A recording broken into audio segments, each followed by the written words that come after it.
Pemirsa, Jaksa Penuntut Umum meminta Majelis Hakim menolak seluruh nota keberatan atau eksepsi yang diajukan Verdi Sambo. Jaksa meminta sidang perkara kasus pembunuhan Yosua tetap dilanjutkan.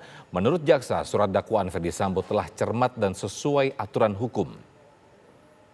Dalil yang dikemukakan oleh penuntut umum tersebut, maka penuntut umum memohon kepada Majelis Hakim yang mengadili perkara ini dengan menyatakan: 1. Menolak seluruh dalil eksepsi atau nota keberatan penasihat hukum terdakwa Verdi Sambo. 2. Menerima surat dakwaan penuntut umum nomor register perkara PDM 242-JKTSL-10-2022 tanggal 5 Oktober 2022 karena telah memenuhi unsur formil dan material. 3. Menyatakan pemeriksaan terdakwa Verdi Sambo tetap dilanjutkan berdasarkan surat dakwaan nomor register perkara PDM 242 tanggal 5 Oktober 2022. 4. Menyatakan terdakwa Verdi Sambo tetap berada dalam tahanan. Demikian tanggapan penuntut umum atas eksepsi atau nota keberatan penasihat hukum terdakwa ini yang kami bacakan dan diserahkan dalam sidang hari ini, Kamis tanggal 20 Oktober 2022. Penuntut umum. Terima kasih Yang Mulia.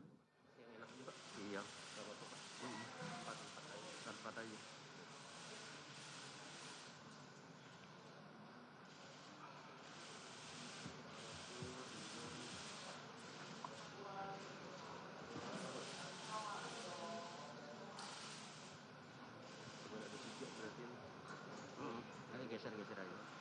Itu mereka kan satu. Oh iya. Habis ini ke Mas atau ke saya? Terserah Bapak. Mas? Habis ini geser. Ke sampean atau ke sini aja. Aku ini baru sudah.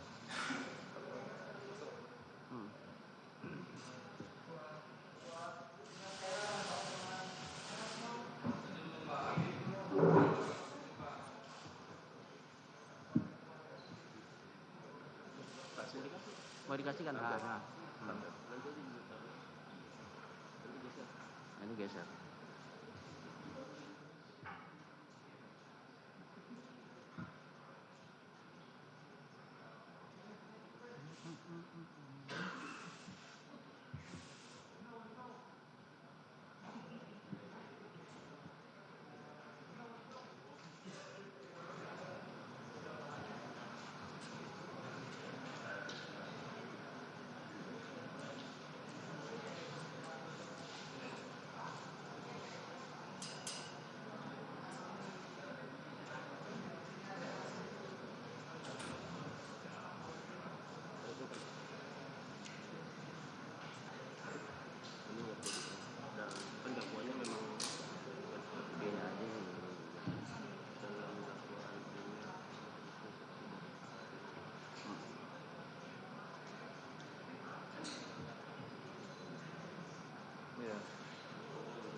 Itu aja lah. Yang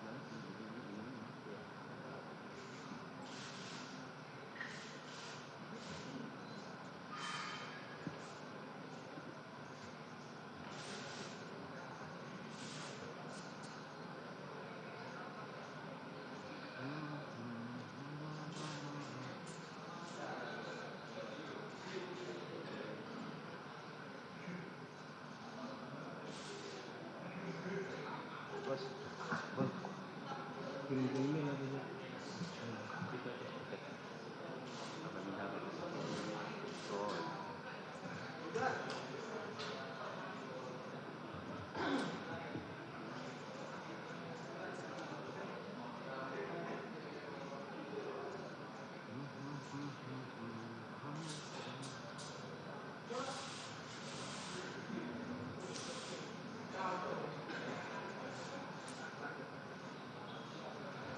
Dimohon berdiri, majelis penuntut umum.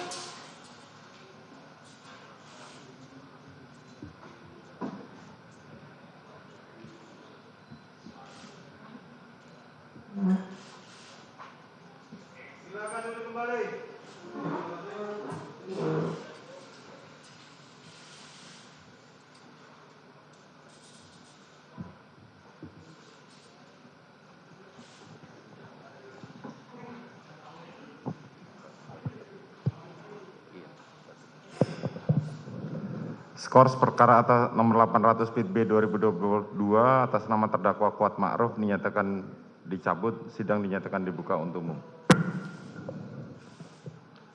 Baik, sesuai dengan penundaan tadi, hari ini kesempatan untuk jaksa penuntut umum mengajukan tanggapan atas keberatan yang atau eksepsi yang diajukan oleh penasihat hukum terdakwa. Silakan. Terima kasih Yang Mulia. Izin membagikan dulu.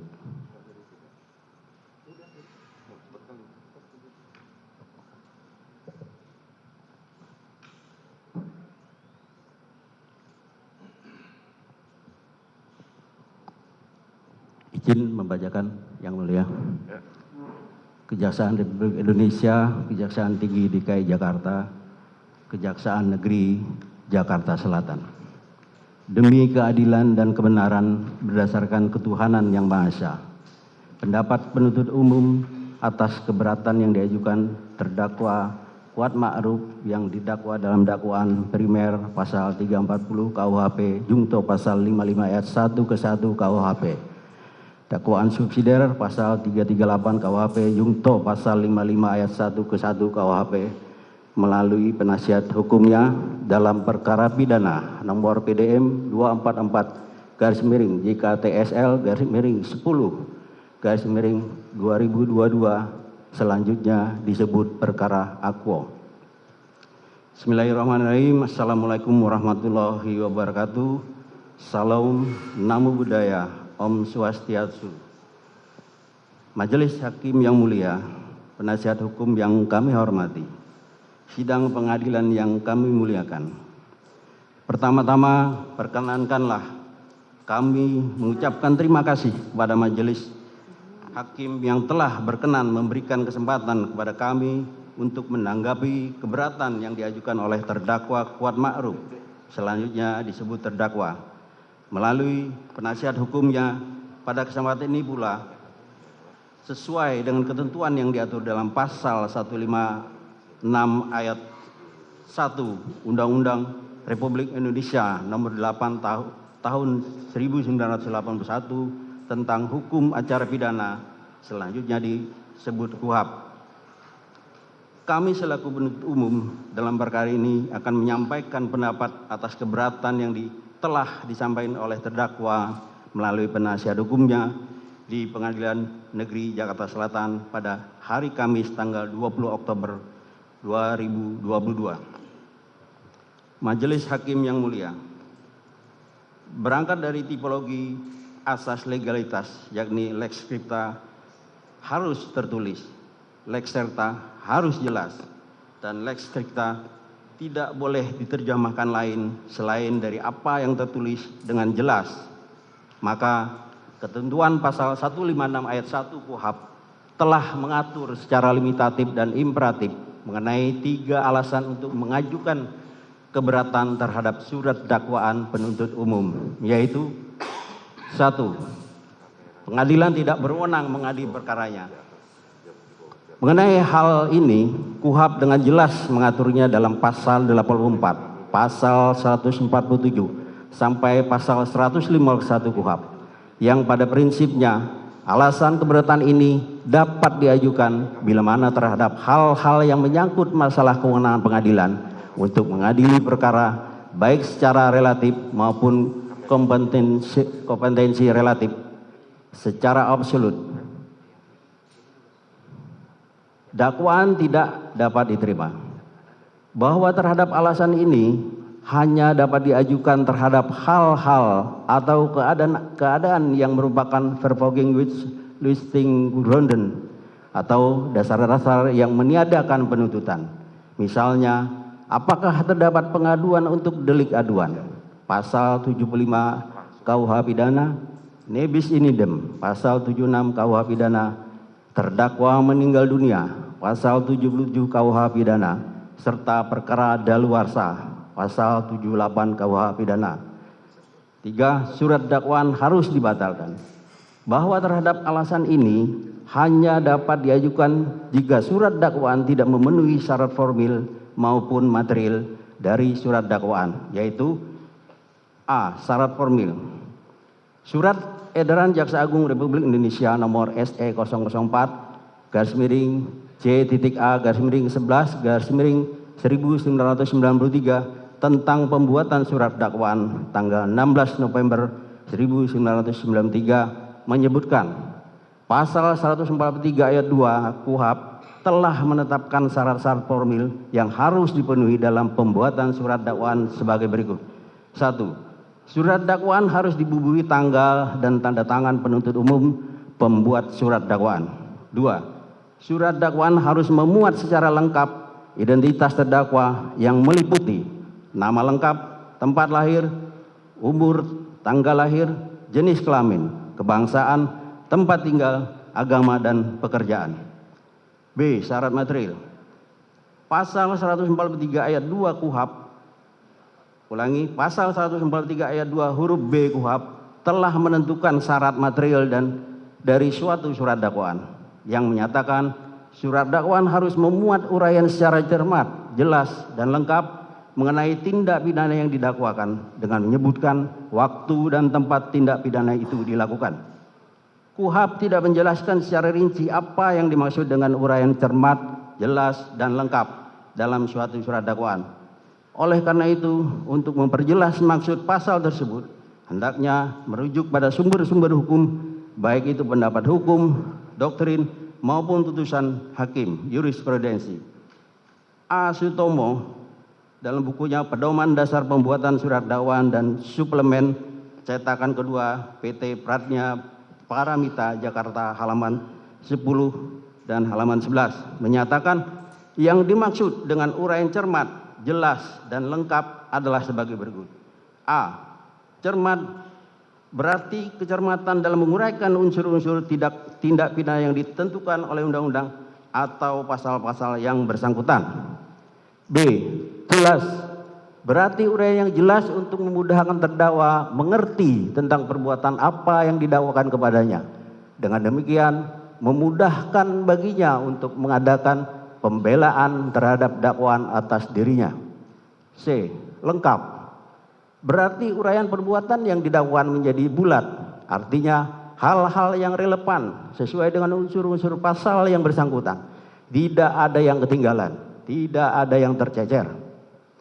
Lebih lanjut, Surat Edaran Jaksa Agung Republik Indonesia nomor SE 004/J.A/11/1993 tentang pembuatan surat dakwaan tanggal 16 November 1993 menyebutkan, di samping syarat formil tersebut ditetapkan pula bahwa surat dakwaan harus memuat uraian secara cermat, jelas, dan lengkap mengenai tindak pidana yang didakwakan dengan menyebutkan tempat dan waktu tindak pidana itu dilakukan. Syarat ini dalam praktik tersebut sebagai syarat material sesuai ketentuan pasal 143 ayat 2 huruf B KUHP. Syarat material meliputi A. Uraian secara cermat, jelas, dan lengkap mengenai tindak pidana yang didakwakan. B. Uraian secara cermat, jelas, dan lengkap mengenai waktu dan tempat tindak pidana itu dilakukan. Uraian secara cermat berarti menuntut ketelitian jaksa penuntut umum dalam mempersiapkan surat dakwaan yang akan diterapkan kepada terdakwa. Dengan menempatkan kata cermat paling depan dari rumusan pasal 143 ayat 2 huruf B KUHP, pembuat undang-undang menghendaki agar jaksa penuntut umum dalam membuat surat dakwaan selalu bersikap korek dan teliti. Uraian secara jelas berarti uraian kejadian atau fakta kejadian yang jelas dalam surat dakwaan, sehingga terdakwa dengan mudah memahami apa yang didakwakan terhadap dirinya dan dapat mempersiapkan pembelaan dengan sebaik-baiknya. Uraian secara lengkap berarti surat dakwaan itu memuat semua unsur elemen tindak pidana yang didakwakan. Unsur-unsur tersebut harus terlukis di dalam uraian fakta kejadian yang dituangkan dalam surat dakwaan. Secara material, suatu surat dakwaan dipandang telah memenuhi syarat apabila surat dakwaan tersebut telah memberi gambaran secara bulat dan utuh tentang 1. Tindak pidana yang dilakukan. 2. Siapa yang melakukan tindak pidana tersebut. 3. Di mana tindak pidana dilakukan. 4. Bila mana, kapan tindak pidana dilakukan. 5. Bagaimana tindak pidana tersebut dilakukan. 6. Akibat apa yang ditimbulkan tindak pidana tersebut. Delik material. 7. Apakah yang mendorong terdakwa melakukan tindak pidana tersebut. Delik-delik tertentu. 8. Ketentuan-ketentuan pidana yang diterapkan. Komponen-komponen tersebut secara kasuistik harus disesuaikan dengan jenis tindak pidana yang didakwakan. Apakah tindak pidana tersebut termasuk delik formil atau delik material. Dengan demikian dapat diformulasikan bahwa syarat formil adalah syarat yang berkenaan dengan formalitas pembuatan surat dakwaan. Sedang syarat material adalah syarat yang berkenaan dengan materi, substansi surat dakwaan. Untuk keabsahan surat dakwaan, kedua syarat tersebut harus dipenuhi. Tidak terpenuhi syarat formil menyebabkan surat dakwaan dapat dibatalkan. Sedangkan tidak terpenuhi syarat material menyebabkan dakwaan batal demi hukum. Selain daripada itu, dalam buku pedoman pembuatan surat dakwaan terbitan Kejaksaan Agung Republik Indonesia tahun 1985 halaman 16 menyebutkan pencantuman waktu dilakukan tindak pidana di samping bermaksud memperjelas tindak pidana dilakukan, namun yang lebih urgen erat kaitannya dengan pasal 1 ayat 2 KUHP tentang perubahan perundang-undangan usia pelaku dewasa atau belum berdasarkan pasal 45 KUHP, kadaluarsa berdasarkan pasal 78 KUHP. Persyaratan yang ditentukan dalam suatu tindak pidana pada waktu malam pasal 363 KUHP. Menurut Hokrat 18 Juni 1928 W.1861 N.I.1928 nomor 1438 berbunyi, penyebutan dalam surat tuduhan bahwa terdakwa telah melakukan perbuatan tersebut dalam atau kira-kira tahun 1920 sampai dengan 1926 adalah cukup menyatakan waktu. Lebih lanjut, dalam buku pedoman pembuatan surat dakwaan terbitan Kejaksaan Agung tahun 1985 halaman 16 menyebutkan pencantuman tempat dilakukannya tindak pidana di samping bermaksud memperjelas perumusan tindak pidana yang didakwakan, namun lebih urgen erat kaitannya dengan kompetensi relatif dari pengadilan pasal 84 sampai dengan 86 KUHP, berlakunya hukum pidana Indonesia pasal 2 sampai dengan 8 KUHP, di muka umum pasal 160 dan 170 KUHP, kewenangan menuntut oleh penuntut umum pasal 137 KUHP, teori-teori locus delicti tempat terjadinya tindak pidana. Sehubungan dengan hal ini, Andi Hamzah terbitan tahun 1985 halaman 173 menyatakan, menurut Menkenhokrat tidak banyak menuntut syarat-syarat penguraian tentang tempat dan waktu. Suatu lukisan yang luas seperti di Rotterdam atau salah satu tempat di Nederland atau di Antwerpen atau salah satu tempat di Belgia dan di dalam atau di sekitar tahun-tahun 1920 sampai dengan 1926 dipandang cukup memadai asal ternyata terdakwa tidak dirugikan dalam pembelaannya. Hasil dapat Kerja Nasional Mahkamah Agung Republik Indonesia tahun 1986 membahas sehubungan dengan ketentuan pasal 143 ayat 2 KUHP yang mana Mahkamah Agung memberikan petunjuk bahwa maksud pasal 143 ayat 2 KUHP dengan kalimat uraian secara cermat, jelas dan lengkap mengenai tindak pidana yang didakwakan adalah bahwa dalam surat dakwaan itu harus disebut apa yang sesungguhnya dilakukan oleh terdakwa yang memenuhi unsur delik yang didakwakan, sehingga tidak cukup hanya menyebut unsur deliknya saja. Vide Himpunan Tanya Jawab Hukum Pidana KUHP nomor 152. Akan dilanjutkan rekan kami. Kami lanjutkan majelis. bahwa dari uraian-uraian normatif doktrinal tersebut di atas, maka apabila keberatan terdakwa maupun penasihat hukumnya di luar ketentuan pasal 156 ayat 1 KUHP, sebagaimana tersebut di atas, harus dinyatakan tidak dapat diterima. Majelis Hakim yang mulia, bahwa pada pokoknya penuntut umum menolak semua isi nota keberatan penasihat hukum terdakwa, kecuali apa yang diakui dan dinyatakan secara tegas oleh penuntut umum dalam pendapat penuntut umum atas keberatan yang diajukan oleh terdakwa. Tujuan pendapat penuntut umum ini merupakan perwujudan dari asas fair trial guna meluruskan dalil-dalil yang tertuang dalam keberatan terdakwa melalui penasihat hukumnya yang mayoritas berisi dalil-dalil penyesatan, sehingga membuat seolah-olah tindakan penuntut umum dalam pembuatan surat dakwaan adalah bertentangan dengan hukum acara pidana yang berakibat surat dakwaan penuntut umum tidak dapat diterima atau surat dakwaan harus dibatalkan sebagaimana ketentuan pasal 156 ayat 1 KUHP. Melalui kesempatan ini, penuntut umum yang melakukan penuntutan dan membuat surat dakwaan akan meluruskan maksud penuntutan secara akhul dilakukan dan maksud surat dakwaan tersebut sehingga tidak menimbulkan kesesatan berpikir, misleading, atau menghindarkan dalil-dalil penyesatan ke depannya sebagai upaya untuk mencari kebenaran material warheads dalam persidangan yang mulia ini. Bagaimanapun implikasi berlanjut dari dalil penyesatan dalam praktek hukum yang tidak segera diluruskan adalah terciptanya kesesatan hukum. Res Waldings. Romawi 2. Materi pokok keberatan. Majelis Hakim yang mulia. Setelah kami mempelajari dengan sesama uraian keberatan dari terdakwa melalui penasihat hukumnya yang pada intinya menyampaikan permohonan kepada Majelis Hakim Pengadilan Negeri Jakarta Selatan yang memeriksa serta mengadili perkara ini dan memberikan putusan Wide nota keberatan tim penasihat hukum Kuat Ma'ruf halaman 22 sebagai berikut. 1. Menerima eksepsi dari penasihat hukum terdakwa untuk seluruhnya. 2. Menyatakan surat dakwaan jaksa penuntut umum dengan nomor register perkara PDM 244 garing JKTSL garing 10 garing 2022 tanggal 5 Oktober 2022 batal demi hukum.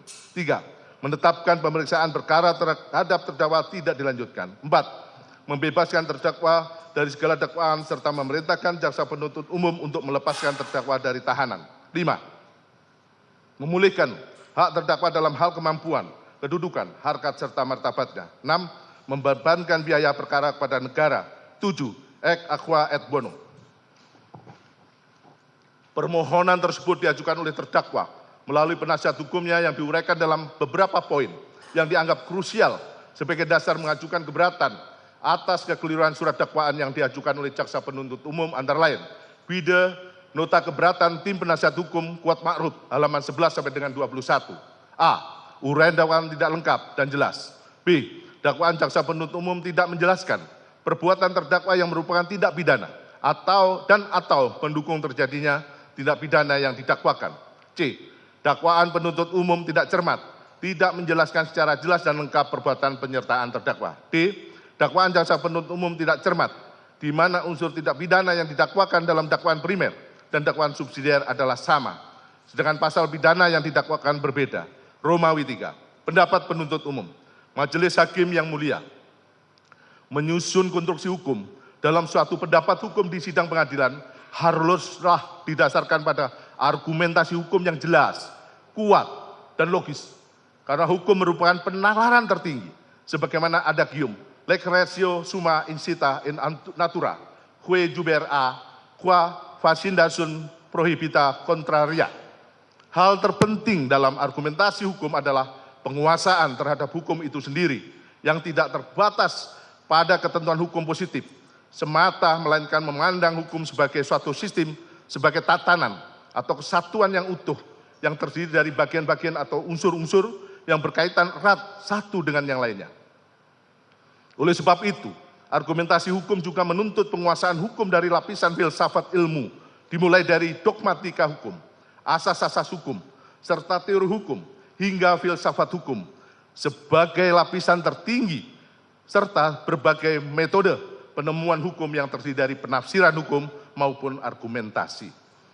Penguasaan teori maupun asas hukum yang tidak komprehensif mengakibatkan argumentasi hukum yang dikonstruksikan menjadi lemah.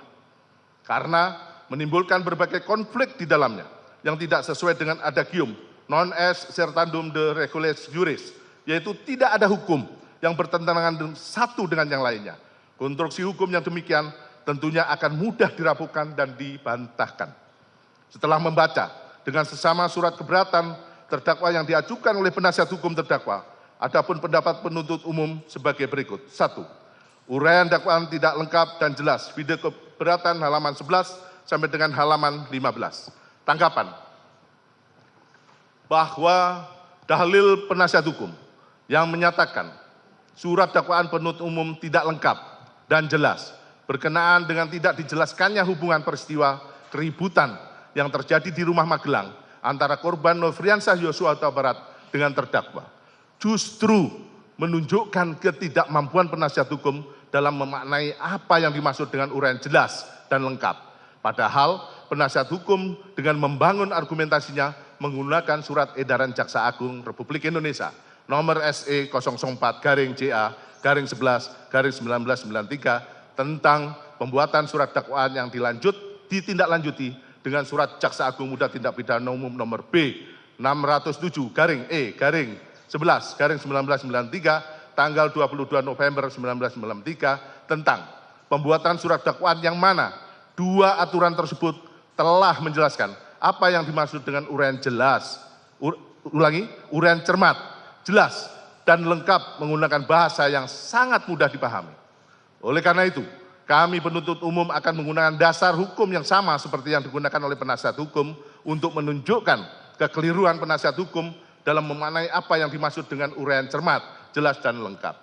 Bahwa berdasarkan surat edaran Jaksa Agung RI nomor SE 004-CA-11-1993 tentang pembuatan surat dakwaan yang ditindaklanjuti dengan surat Jaksa Agung Muda Tindak Pidana Umum nomor B 607-E-11-1993 tanggal 22 November 1993 tentang pembuatan surat dakwaan yang menjelaskan perumusan cermat, jelas, dan lengkap adalah sebagai berikut. A. Bahwa yang dimaksud dengan cermat adalah menuntut ketelitian jaksa penuntut umum dalam mempersiapkan surat dakwaan yang akan diterapkan bagi terdakwa dengan menempatkan kata-kata cermat paling depan dari rumusan pasal 143 ayat 2 huruf B KUHP. Pembuat undang-undang menghendaki agar jaksa penuntut umum dalam membuat surat dakwaan selalu bersifat korek dan teliti. B.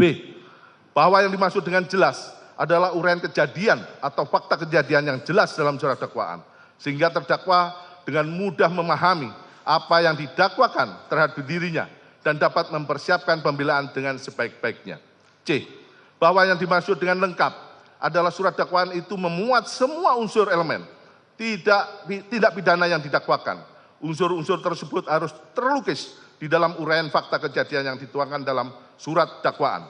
Bahwa kewajiban menuangkan fakta yang terkait perumusan unsur tindak pidana yang didakwakan telah termuat dalam dakwaan, yang mana hal tersebut sejalan dengan syarat material dakwaan yaitu lengkap. Bahwa fakta-fakta yang dituangkan dalam dakwaan hanyalah fakta yang relevan atau terkait dengan unsur-unsur dari pasal yang didakwakan.